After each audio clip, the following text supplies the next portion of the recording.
तर अमरावतीमध्ये नवनीत राणा 12,000 मतांनी आता पुढे आहेत। अमरावतीमध्ये आता चित्र पालटलेलं आहे। नवनीत राणा 12,000 मतांनी इथे पुढे आहेत। बळवंत वानखेडे आणि नवनीत राणा यांच्यामध्ये काटेकी टक्कर जी आहे ती पाहायला मिळत होती। सुरुवातीला बळवंत वानखेडे हे आघाडीवर होते, मात्र नवनीत राणा यांनी लीड घेतलेली आहे 12,000 मतांनी। त्या सध्या पुढे असल्याचं पाहायला महाराष्ट्रामध्ये चित्र बदलतंय। महायुती 20 आणि महाविकास आघाडी 27 जागांवर आघाडीवर आणि भाजप 14 जागांवर आता आघाडीवर आहे।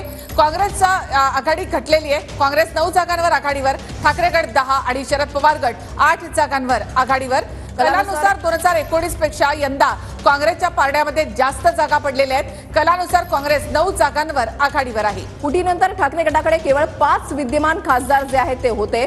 कलानुसार सध्या ठाकरे गटाला 10 जागांवर आघाडी जी आहे ती या ठिकाणी मिळत असताना पाहतोय।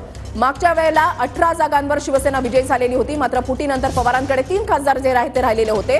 कलानुसार 2019 पेक्षा यंदा काँग्रेसच्या खात्यामध्ये 8 अधिकच्या जागा आहेत।